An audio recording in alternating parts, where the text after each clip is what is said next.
오늘 밤에는 시편 123편 1절부터 4절 말씀을 본문으로 상한 마음으로 주께 나오면이라는 제목으로 함께 은혜 받는 시간 되기를 소망합니다.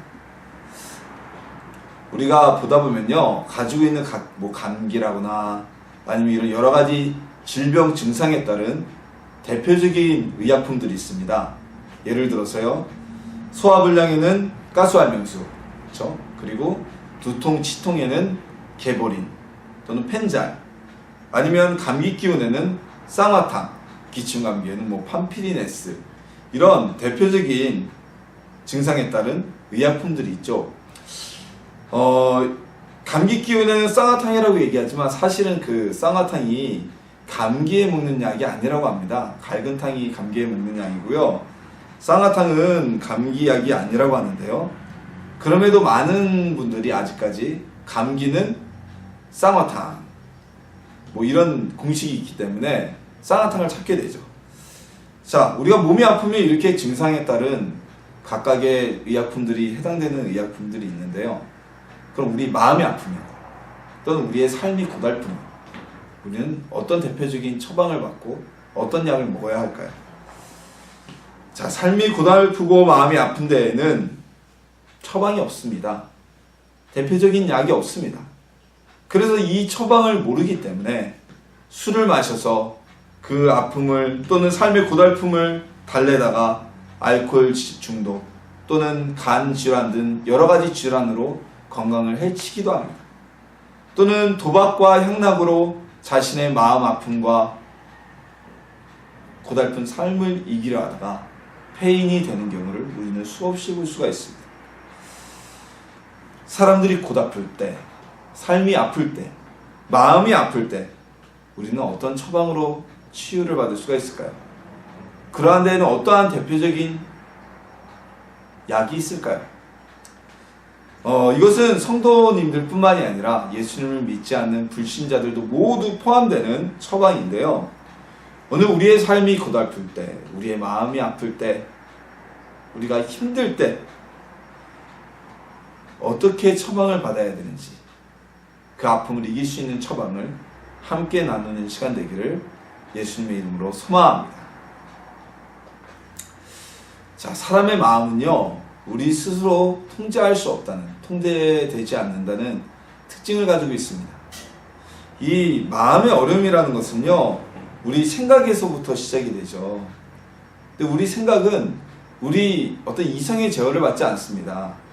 누구나 다 우울한 생각, 불안한 생각, 미움과 증오 같은 생각을 해서는 안 된다는 사실을 알고 있지만 우리의 생각이 문득문득 불안한 마음 또는 증오하는 마음, 때로는 죄책감, 미워하는 마음들이 어우러지면서 그런 생각들이 우리의 마음을 힘들게 만들어버립니다. 그런 생각들을 떨쳐버려야 된다는 것을 알고 그러기 위해 노력하고 여러 가지 방법을 쓰지만 생각이란 것은 우리의 마음대로, 우리의 이성대로 주관되지 않기 때문에 그 생각을 벗어나기가 힘들고 잠을 못 이루는 불면증까지 오게 되는 것입니다. 그래서 극단적인 방법으로 술을 마셔서 취함으로 인해 자신의 마음을 어지럽히고 힘들게 하는, 아프게 하는 생각을 잊어버리려 하기도 하고요.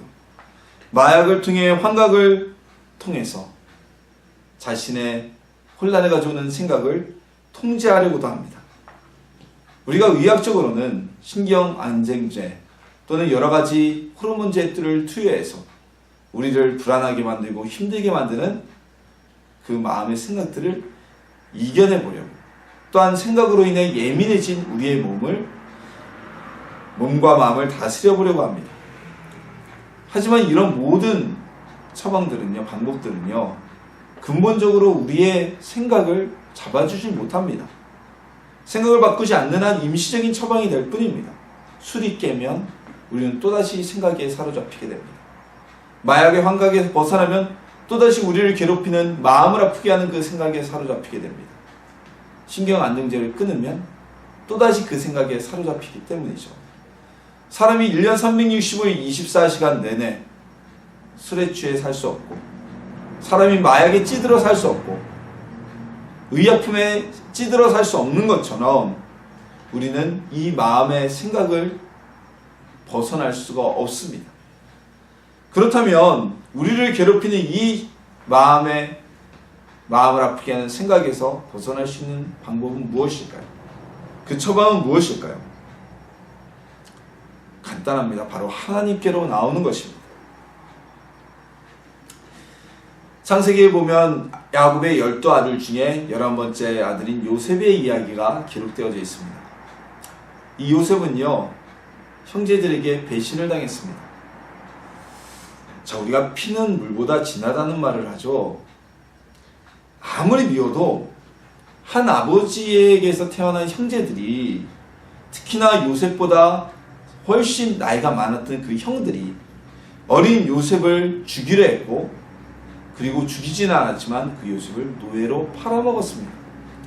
자, 과거의 노예라는 것은요, 사람이 아니었습니다.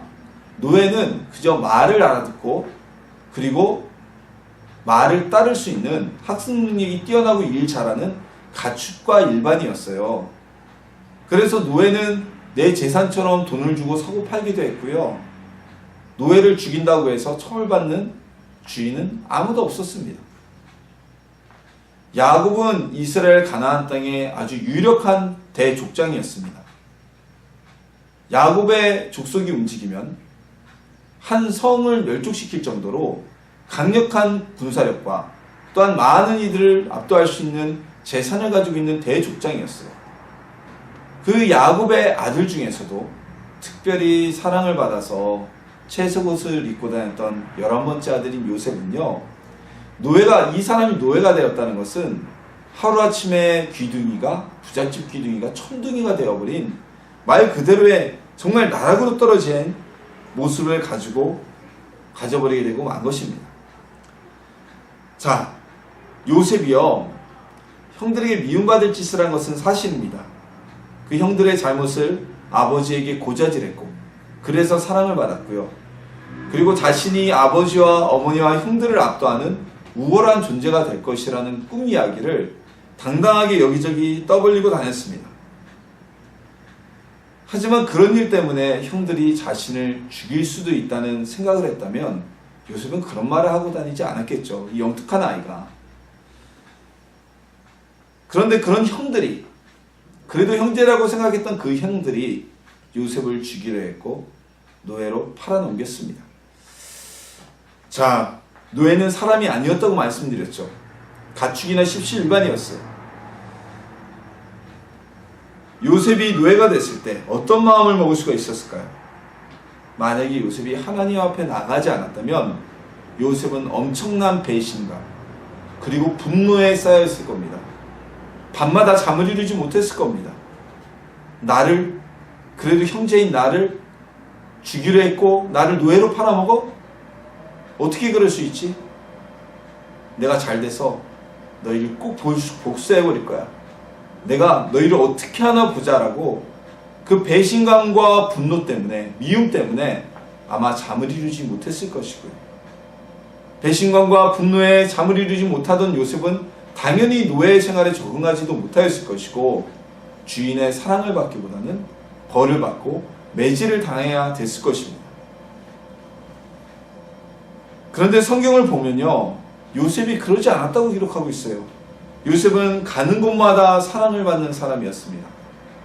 종으로 팔려간 보디발 집에서 주인이었던 보디발의 눈에 들어서 그 온 집안을 책임지는 청지기로 승진하게 됩니다. 그리고 보디발 아내를 간통하지 않은 그 이유 때문에 누명을 쓰고 감옥에 갇힌 이후에도 감옥을 다스리는 간수장, 오늘날로 말하면 교도소장이죠. 교도소장의 눈에 들어서 감옥의 모든 사물을 총괄하는 역할을 하게 되었습니다. 그리고 결국에는요, 애굽의 왕이었던 바로와 애굽 온 국민의 사랑을 받는 사람이 되었습니다. 왜 요셉이 이렇게 사랑받는 사람이 될 수가 있었을까요? 왜 그가 배신감과 분노와 미움에 사로잡히지 않고 환경에 적응 잘하며 많은 이들에게 사랑받는 사람이 되었을까요? 성경에서는 아주 결정적인 단서를 주고 있습니다. 성경의 요셉 기사 뒤에 이런 이야기가 붙어 있습니다. 여호와께서 요셉과 함께 하심으로 라고 답을 주고 있어요. 하나님이 요셉과 함께 하시자 분노와 배신감과 절망에 빠져 있어야 될 요셉이, 그 생각에 사로잡혀 있어야 될 요셉이 사랑받는 사람이 된 것입니다. 자, 여호와 하나님께서 요셉에게 먼저 찾아오셨을까요? 물론 그럴 수 있습니다. 하나님께서 모세에게 먼저 찾아가셨듯이 그럴 수도 있어요. 근데 보편적으로는 하나님은 부르짖어 찾는 이에게 오시는 분입니다. 요셉은 분명히 하나님을 찾았을 것이고요. 하나님은 요셉에게 오신 것입니다. 즉, 요셉이 하나님께 나갔을 때 자신을 사로잡을 수 있었던 배신과 분노와 미움의 생각들로부터 요셉은 자유로워질 수 있었다는 것입니다. 하나님 앞에 나갔을 때 자신을 괴롭게 할 수 있는 그 생각으로부터 자유함을 얻게 된 것입니다. 우리가 하나님 앞에 나오면요, 하나님은 우리에게 힘을 주십니다. 우리를 아프게 하고 절망에 빠지게 하는 그 생각들로부터 우리를 자유롭게 하십니다.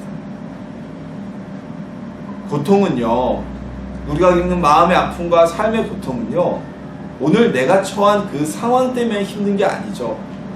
무엇 때문에 힘듭니까? 앞으로도 힘들 거라는 불안, 또는 고통, 미움과 같은 우리를 사로잡고 있는 이 생각들 때문에, 부정적인 생각들 때문에 우리가 잠을 이루지 못하고 괴로워하고 고통 속에서 살아갈 수밖에 없습니다. 그리고 그 생각들은 우리의 마음을 상하게 하고 아프게 만듭니다. 그때 하나님 앞에 나오십시오.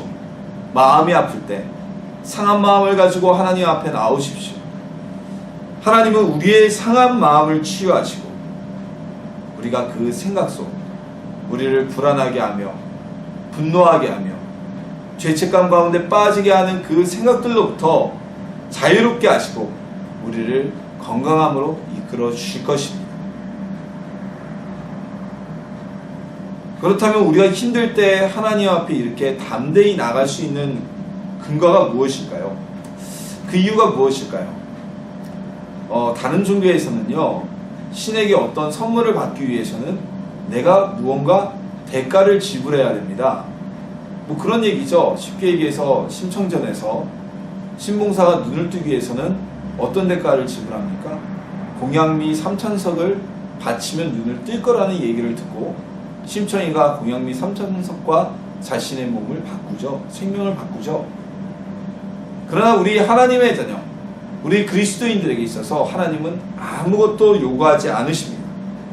우리가 아무런 대가와 우리의 노력 없이 단 하나 하나님께만 우리가 나아가기만 한다면 우리를 마음을 아프게 하는 그 상한 심령에서 그 생각들로부터 자유롭게 하실 것이라고, 치유해 주실 것이라고, 생각의 굴레에서 벗어나게 해 주실 것이라고 말씀하고 계시기 때문입니다.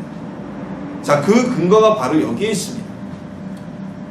오라 너희 모든 목마른 자들아 물로 나오라. 돈 없는 자도 오라. 너희는 와서 사 먹되 돈 없이 값없이 와서 포도주와 젖을 사라. 이사야서에 기록된 하나님의 말씀입니다.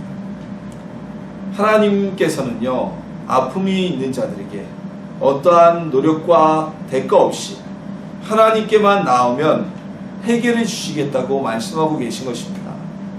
쉽게 얘기해서요, 공짜로 내가 너희들 상한 마음을 치료해 줄 테니까 나에게만 오라 말씀하고 계신 거예요. 우리 약속담에 이런 이야기가 있습니다. 공짜라면 검은 소도 잡아먹는다. 이게 우리 사람의 속성, 특히 한국인의 속성이라고 얘기를 하죠. 자, 그런데 우리는 하나님이 공짜로 우리의 마음을 치유해 주신다고 선언했음에도 불구하고 그것을 누리지 못하고 있습니다. 여전히 다른 방법을 찾아서 내 마음이 어디 가면 평안해질까? 나 이 생각이 어떻게 하면 이 두려움과 공황 속에서 벗어날 수 있을까? 찾고 헤매고 있다는 것입니다. 하나님은 우리의 상한 마음을 치유해 주시는 분이십니다. 앞서 말씀드린 요셉의 예를 제외하고도요, 홀로 형의 위협을 피해 살기 위해 야반도주를 하던 야곱, 억울하게 누명을 쓰고 도망자가 된 다윗, 억울하게 태형을 받고 매를 맞고 빌립보 감옥에 갇히게 된 바울과 실라, 외아들을 잃고 슬픔에 빠졌던 과부, 마지막 끼니를 해먹고 죽음을 맞이하려던 사르밧의 과부까지, 이 수많은 사람들의 상한 심령을 우리 하나님은 치유해 주셨습니다. 그리고 그들에게 어떠한 대가도 요구하지 않으셨습니다. 내가 네 아들을 살려줬으니까, 내가 옥문을 열고 너희를 풀어줬으니까, 내가 너희의 생명을 3년 6개월 동안 지켜줬으니까 나에게 이만큼 해. 단 한 번도 그런 대가를 요구하신 적이 없으십니다. 오늘 본문에서요, 주인을 집중하여서 바라보는 종들처럼 우리가 하나님만을 바라보고 하나님께 나아오고 하나님께만 우리의 힘을 얻기를 원한다면, 하나님만 바라보는 사람에게 하나님은 위로와 평안을 주실 것입니다. 아프고 기억하기 싫고 정말 힘든 사건을 겪은 이들에게는 위로를 주실 것이고요, 분노와 절망, 배신감에 치를 떠는 이들에게는 평안함을 주실 것입니다. 죄책감에 사로잡혀 있는 이에게는 그의 잘못이 아니라는 위로의 말씀을 해주실 것입니다. 그건 너의 잘못이 아니야. 네가 잘못한 것이 아니야. 무슨 사연이 있어서인지 동거남을 7명이나 바꿔가며 생활하던 사마리아 여인에게 예수님은 그에게 평안과 기쁨의 샘물을 주셨습니다. 사람들의 눈에 피해서 남들이 낮잠을 자던 시간에 물을 길러 나오던 그 여인은 예수님을 만난 이후에 오히려 예수님을 온 동네에 전하며 다니는 기쁨과 마음의 치유를 얻게 되었던 것입니다. 하나님은요, 약한 자를 도우시는 분입니다. 하나님은요, 꺼져가는 촛불을 끄지 아니하시는 분이십니다. 그런 사랑의 하나님이십니다. 우리가 상한 심령을 가지고 하나님 앞에 나온다면 하나님은 그 어떠한 대가도 요구하지 않으시고 우리의 그 심령을 자유롭게 하시며 치유받게 하시며 평안하게 만들어 주실 것입니다. 하나님은 우리 약한 자들의 후원자가 되셔서 우리의 상처받은 마음과 괴로운 상황을 기쁨과 행복으로 바꿔주실 것입니다. 약한 자를 도우시는 하나님 앞에 값없이 우리를 치유하시고 우리의 상한 마음을 고치는 그 하나님 앞에 나와서 값없이 어떠한 대가 없이 우리의 고통에서 벗어나고 우리의 아픔으로부터 치유받는, 삶의 고통을 치유받는, 마음을 치유받는 하나님의 자녀가 되시길 예수님의 이름으로 소망합니다. 하나님 앞에 이렇게 상한 심령을 가지고 나온 이들, 그들은 어떠한 행복을 누리게 되었을까요? 38년 동안 병이 들어서 질병으로 고통받던 사람이 있었습니다. 그는 베데스다 연못이 물이 동할 때 들어가면 제일 먼저 들어간 이가 병으로부터 고침받는다는 사실을 들은 이후 베데스다 연못가에 자리를 잡았지만 아무리 물이 동하여도 거동할 수 없어서 그 물에 자신을 넣어줄 사람이 없어서 고치지 못하는 좌절과 절망감에 빠져 있었습니다. 예수님이 그의 앞에 나타났을 때 그는 자신의 병이 고침받을 것을 소망하였고 예수님을 통해 그 좌절과 절망으로부터 자기를 좌절로 이끌고 삶을 엉망으로 만든 질병으로부터 치료받을 수 있었습니다. 외아들을 잃고 슬픔에 빠진 한 과부가 아들의 장례 행렬을 따라가며 슬피 울고 있을 때 그 행렬은 예수님을 만나게 됩니다. 이 마음이 상한 여인이 예수님을 만났을 때 예수님은 말없이 그 청년에 관해 다가가 그 청년을 다시 살리시고 상한 여인의 마음을 치유해 주셨습니다. 야곱은 형의 위협을 통해 목숨을 건지기 위해 한밤에 야밤 도주를 하게 됩니다. 텐트 하나 없이 빈 들에서 밤이슬을 이불 삼아 잠을 자고 있었던, 공부하였던 야곱의 그 상황 속에서 하나님께서는 상한 마음으로 잠들었을 야곱에게 그때 나타나셔서 야곱에게 축복을 약속해 주셨습니다. 욥은요, 자신에게 닥친 고통, 아들, 딸들이 한나란시에 죽음을 당하고 그 많던 재산이 하루아침에 도적들에게 털리게 되고 자기의 건강마저 상하게 된 그 고통 속에, 또한 그를 위로하러 왔다고 하면서 자신을 비난하고 자신을 어렵게 만드는 그 친구들의 비난 속에서도 하나님을 떠나지 않았습니다. 하나님께서는 의인 욥이 의인이었다는 것을 증명하셨고, 그리고 더 많은 것으로 욥에게 채워주셨습니다. 무릇 시온에서 슬퍼하는 자에게 화관을 주어 죄를 대신하며 기쁨의 기름으로 그 슬픔을 대신하며 찬송의 옷으로 그 근심을 대신하시고 그들이 의의 나무 곧 여호와께서 심으신 그 영광을 나타낼 자라 일컬음을 받게 하려 하심이라. 하나님의 영은요, 절망 속에서 있는 사람에게 기쁨을, 슬픔에 빠져 있는 자에게 찬송을 주러 오신 분이십니다. 상한 심령으로 하나님께 나오면 하나님께서는 그의 상한 심령을 즐겁게 하시고 기쁨의 찬양이 나오도록 변화시키실 것이고 치유하여 주실 것입니다. 그러나 우리가 상한 심령으로 하나님께 나오지 않고 저는 괜찮아요, 저는 아프지 않아요, 또는 나는 아프지만 하나님 제가 하는 방법으로 제 마음을 고쳐볼게요 라고 고집한다면 그는 하나님이 주시는 그 기쁨과 즐거움의 찬송을 드릴 수 없을 것입니다. 하나님은요, 있는 모습 그대로 나오는 일을 사랑하십니다. 있는 모습 그대로 상한 심령을 가지고 나오는 일을 치유하십니다. 있는 모습으로, 있는 모습 그대로 하나님께 나오는 성도님들이 되시기를 소망합니다. 하나님은 우리의 상한 심령을 치유하시고 우리에게 행복을 주시는 분입니다. 그분께 나오면, 우리가 하나님을 의지하면 하나님은 우리의 불행과 좌절이 끝이 나고 행복과 희망과 기쁨으로 우리의 마음과 생각들을 바꾸실 것입니다. 공황이 왜 오는지 아십니까? 요즘 공황제가 굉장히 유행이죠. 불안감이 원인이에요. 불안감. 알 수 없는 불안감이 갑자기 급속하기 때문에 공황이 오게 되는 겁니다.